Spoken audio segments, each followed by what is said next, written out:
Will James Almeida Jr. Praise the Lord. Hallelujah.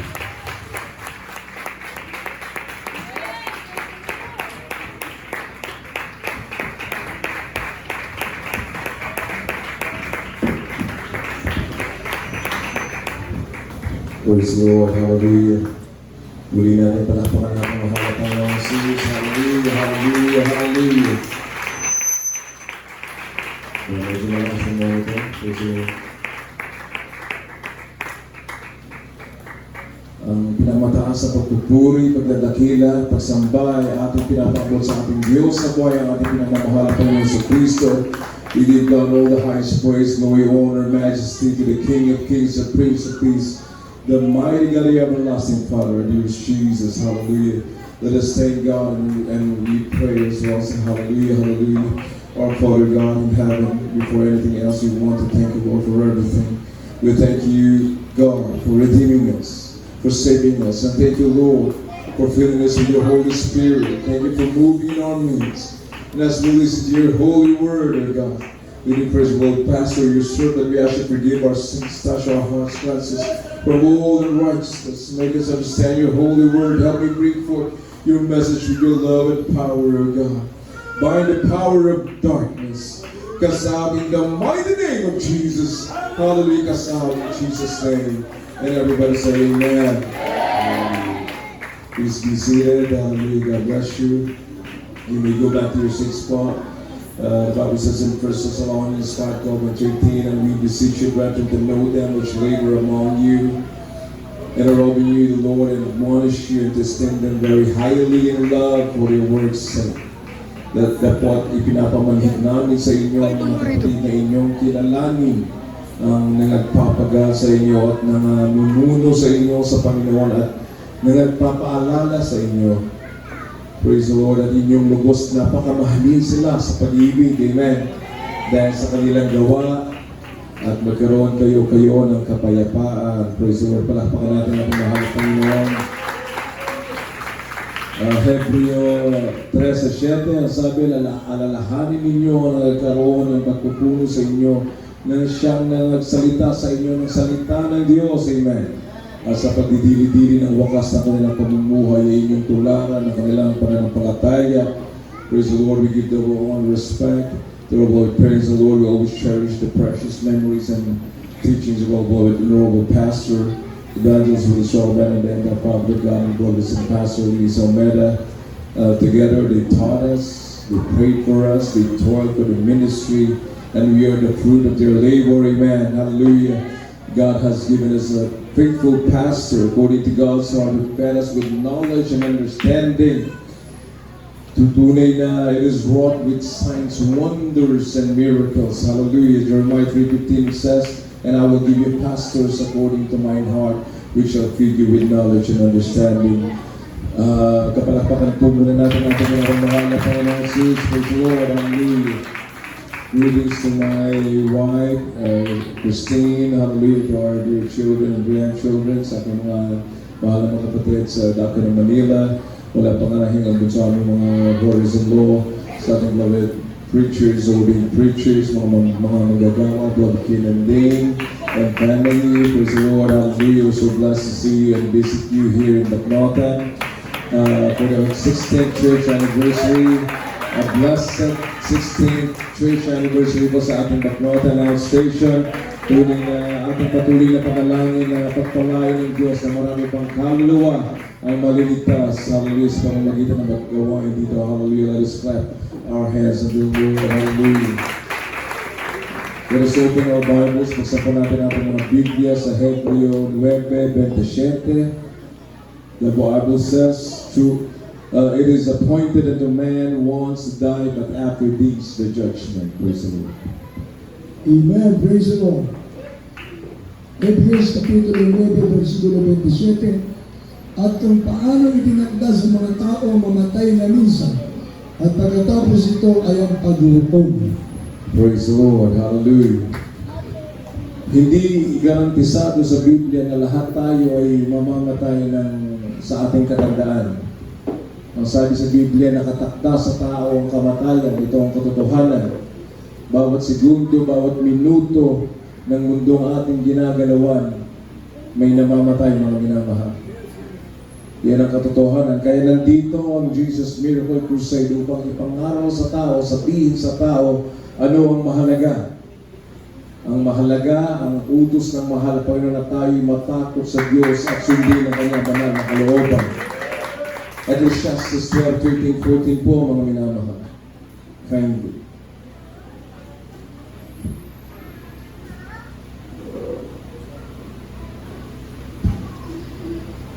Dito po sa aklat ng Ecclesiastes, 12, 13, 14. Please. Ecclesiastes, Kapitulo 12, versikulo 13-14. Daytoy, isu ti pagpanagan ti panggap, amin nangagan, agbutang ka iti Diyos. Ket sa limit batam, dagiti bilbilin na, tadaytoy isu ti dagop ti radbag ti tao, tati Diyos, iyag lang to, ti tunggal aramid iti panakaukom, agaraman tunggal na ilimang abanag, no isu na imbag wenno dakas. Praise the Lord. Let us hear the conclusion of the whole matter. Fear God and keep His commandments, for this is the whole duty of man. For God shall bring every work into judgment with every secret thing, whether it be good or whether it be evil. Lahat tayo magbibigay sulit sa Diyos, mga minamahal. Gaano tayo kabuhay ngayon, ito ang katotohanan na tayo nabubuhay sa mga sandaling ito. Ganon din ang katotohanan na may langit at impyerno na naghihintay.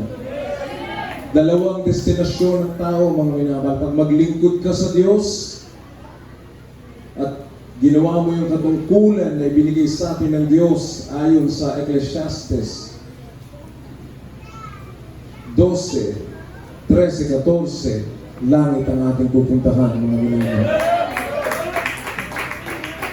Pero pag hindi natin sinunod ang panawagan ng Diyos, hindi tayo tumugon sa panawagan ng Diyos, may kapahamakan na naghihintay sa atin. Yan ay eternal din, impyerno, mga minamahal.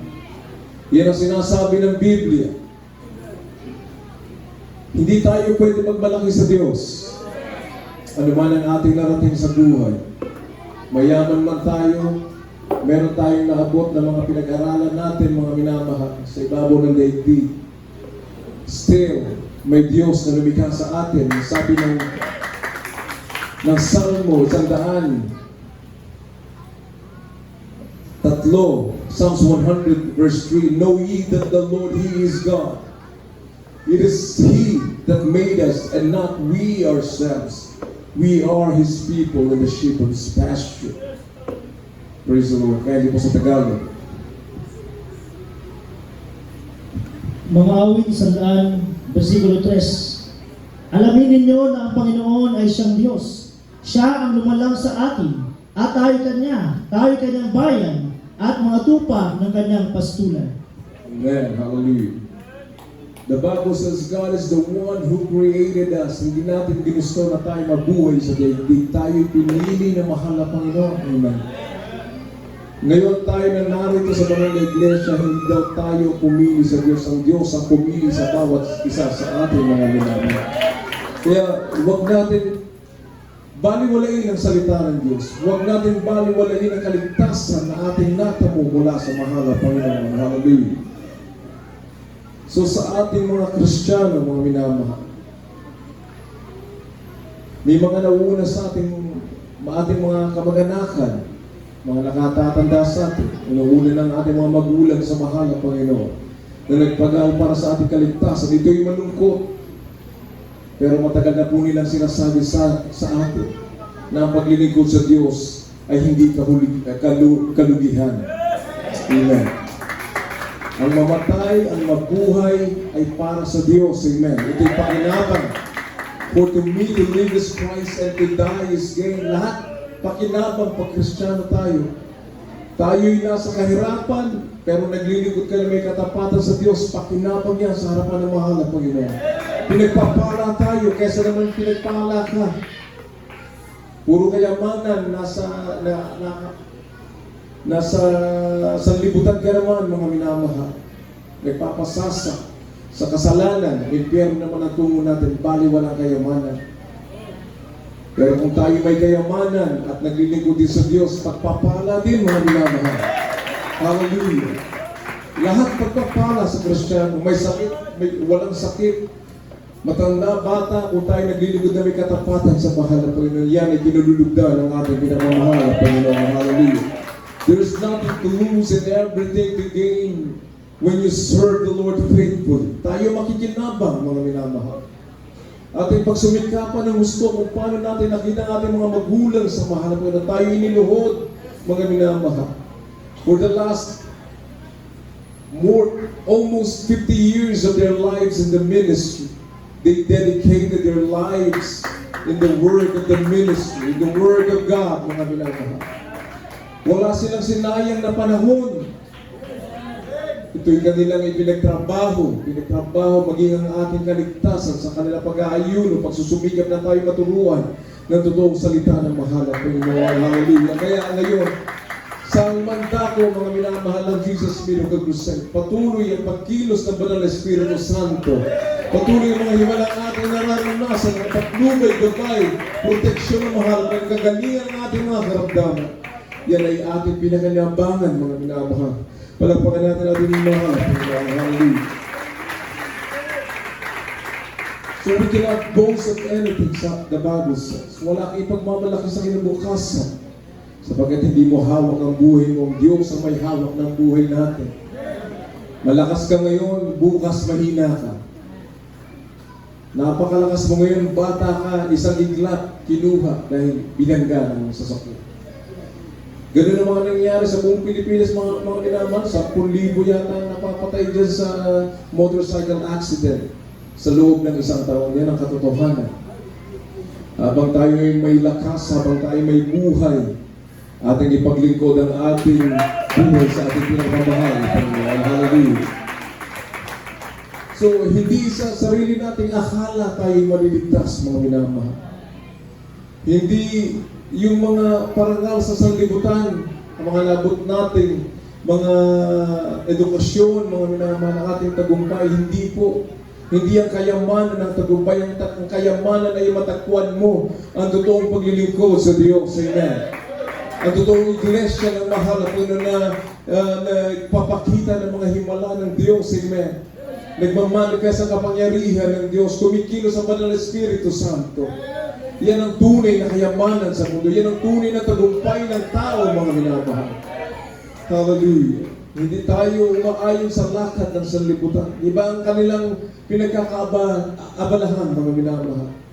Ang pinagkakaabalahan ng sanlibutan ay maging matagumpay. Nagpapatayan sa eleksyon, mga minamahal. Yan ang gusto ng tao. Ang maging marangal ang kanilang paranya, ang kanilang buhay, maging sikat sa mundo, mga minamahal. Pero hindi yan ang buhay na ipinangako ng Diyos sa ating mga minamahal. Hallelujah. 3 John 2 kindly. Praise the Lord.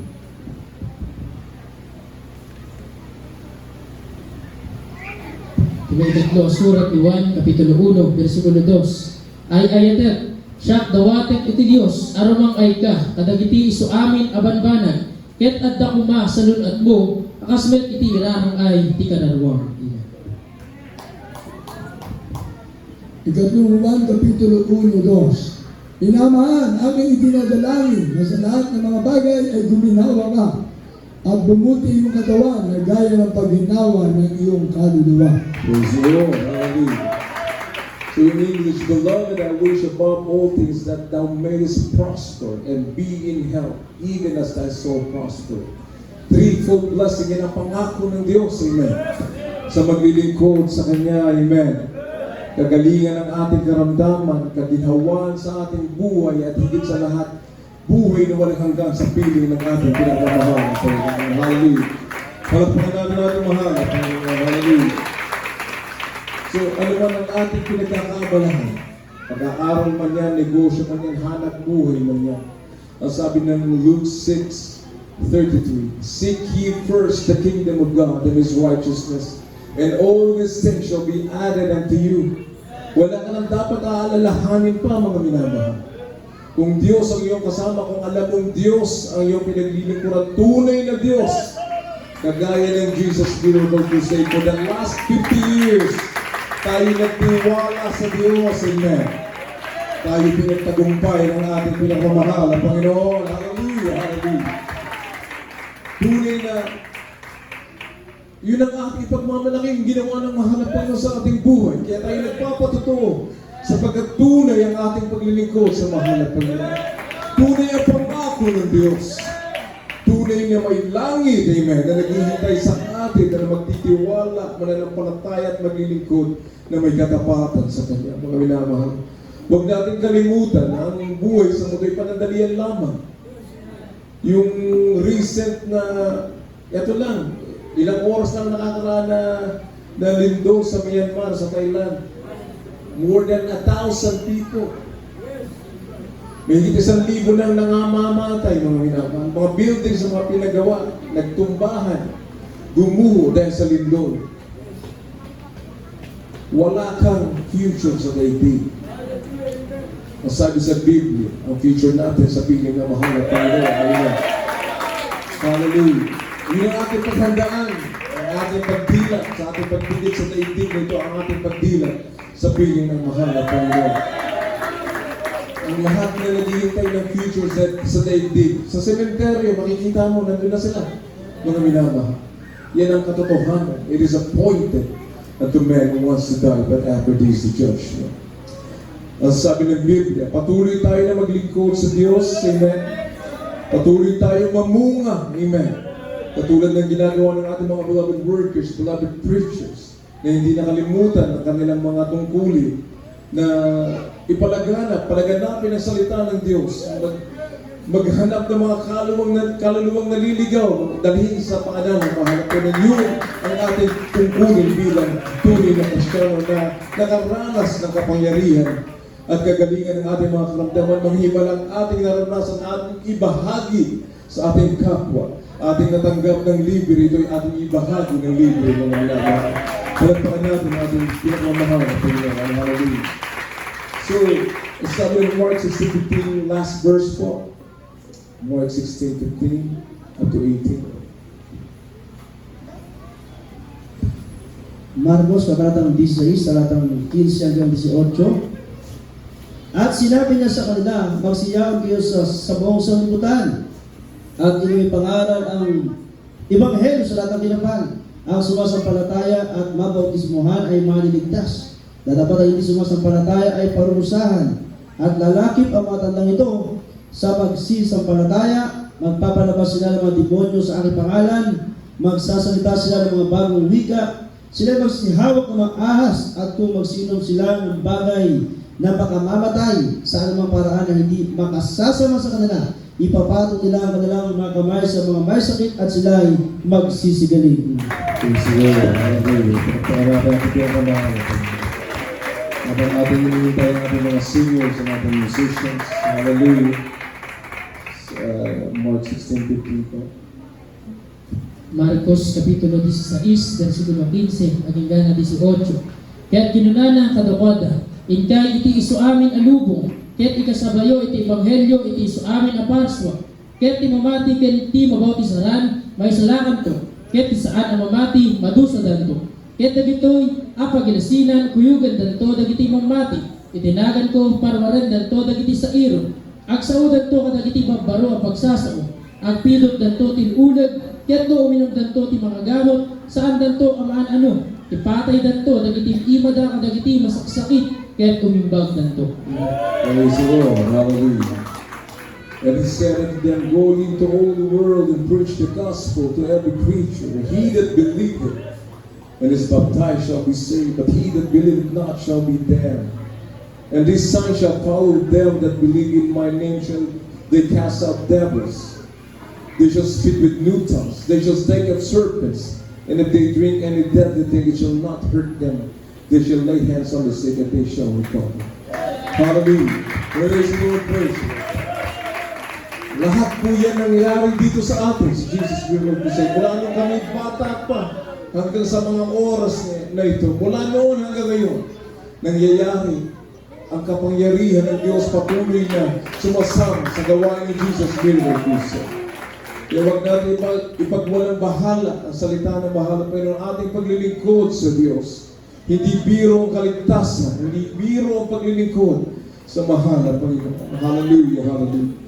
Dapat natin kilalanin mga minamahal ng lahat ng meron ko ay tayo'y bunga at likha at biyaya ng Diyos sa ating mga minamahal. Hallelujah. Ito ang katotohanan. Hallelujah. Palakpakan natin natin ang minamahal. Praise the Lord. Tayo po ito mo yung lahat. Habang ating inaanyayahan ang ating mga minamahal na mga kababayan, ating mga bisita na narito ngayon na pumunta sa harapan at tanggapin yung ating pinakamamahal na Panginoon Hesus Kristo bilang inyong sariling Diyos at ang tagaligtas. Hallelujah. Jesus.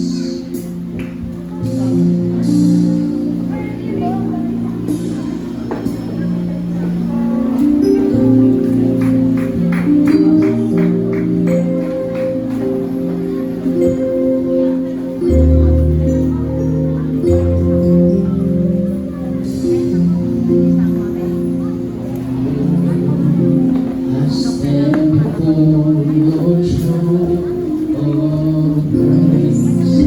I rest in your presence. Goodness of joy, worship, wonder I behold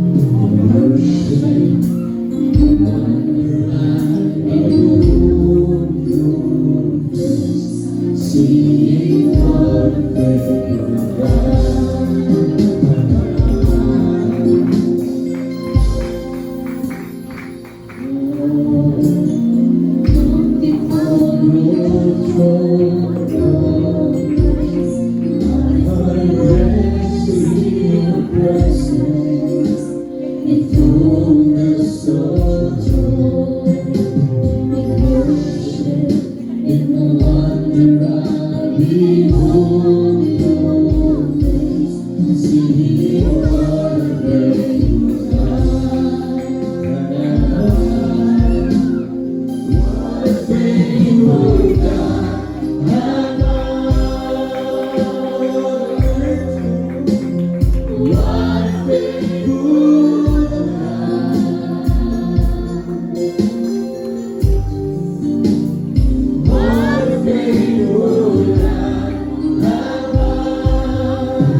Sa lahat po ng mga narito ng mga kapatiran, pati sa ating mga beloved viewers, napakinggan po natin ang mensahe ng kaligtasan na tinala sa ating beloved minister, Willie James Pumona Almeida Jr., ang beloved son ng ating beloved parents sa Lord.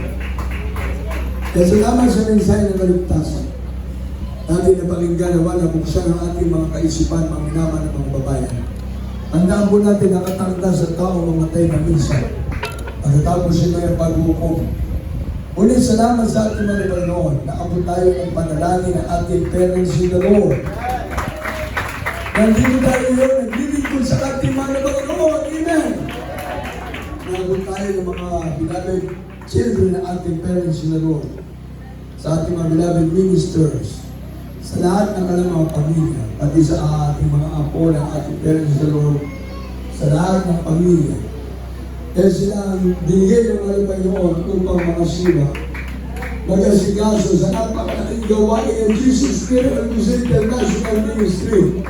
Sa buong mundo, ating mananagawain. Amen! Kaya salamat sa ating pinagmamalakan sa lahat ng ating mga viewers, sa lahat ng ating mga baguhan. Pero apat na rin na meron ng kaligtasan. Kung ako'y pananampalataya, ang pananampalataya na kukuha sa pagdinig ng salita ng Diyos. Kaya huwag po kayo magsawa na dumalo. Kaya po'y patuloy na maglingkod sa ating mga Panginoon. Kung paano ating parents in the Lord, ating mga pastor, ating beloved mga dear, sila po ang nagasikaso ng ating banalwayan. Hindi sila napagod sa pangangalan ng salita ng Diyos. Hindi sila nanghimagot sa pagsunod sa kalooban ng Diyos. Hallelujah! Kaya ang mga nagawain ito ay talagang pinagpala ng mga Panginoon. Kumalat sa buong mundo ang gawain ng Jesus Miracle Crusade International Ministry. Amen!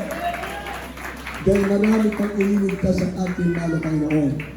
Kaya sa ating mga baguhan, pananampalataya, pamatik ni Apo tayo Jesus, yung number 1 na kasapulan tayo kakapsat. Mamatik ni Apo tayo Jesus. Sabi ng Hebreo 11:6, ang pananampalataya ay napakahalaga. Ang taong walang pananampalataya ay hindi ka nalulugdan ng Diyos. At ang bawat lumalapit sa Diyos ay maniwala na mayroong Diyos at siyang tagapagbigay ganti sa mga nagsisihanap sa Kanya. Katulad sa inyo ng mga may sakit, ang ating ibang mga kapatiran na nauna sa inyo, dati rin sila mga may sakit. Pero ngayon, malulusog na sila at malalakas, nagpupuno sa ating mga Panginoon. Pinagaling na ng Diyos ang kanilang mga sakit. Amen. Sabi nga ng ating kapatiran, tapos na ang kahirapan. Tapos na ang karamdaman. Dahil ang Diyos ang magbibigay ng pagpapala. Dahil ang Diyos natin nagpapagaling. Amen. E sa ating mga baguhan, matatapos din po ang inyong kahirapan sa karamdaman. Matatapos ang inyong mga problema. Kayo po'y patuloy na maglingkod sa ating mga Panginoon. Ngayon, kayo po'y naabot ang ating mga Panginoon sa pamagitan ng panalangin ng ating parents in the Lord. Na 16 na taon ang ating gawain dito. Bawat taon ay nagliligtas ang ating mga Panginoon. Isang kaluluwa na lumalapit sa Diyos ay napakahalaga. Sabi ng banal na kasulatan, isang kaluluwa, isang tao na maglilingkod sa Diyos, libo-libo ang ilan nag-aawitan sa langit. Higit sa lahat, ang ating pinakamamahal na Jesus. Amen! Pangalawa, ang kabusad ko, ang babawi tayo, kinabasbasol tayo. Pagsisihan natin ang ating mga kasalanan. Dahil walang makasalanan ang makakapasok sa karya ng langit. Kaya dapat ngayon pa lang, pagsisihan mo na yung kasalanan at ang pagsisisi sa kasalanan ay totally pagtalikod sa ating mga kamalian sa ating kasalanan. Then ang pangangalan ng salita ng Diyos, tinatipan ng kapangyarihan upang ang kasalanan ay mapatawad. Ikaw mismo sa iyong sarili, humingi ka ng tawad sa ating mahal na Panginoon. Kaya sabi ng banal na kasulatan sa Acts chapter 2, verse 38, repent and be baptized every one of you in the name of dearest Jesus Christ for the remission of your sins. Ang pagtalikod sa kasalanan, ito be godly repentance.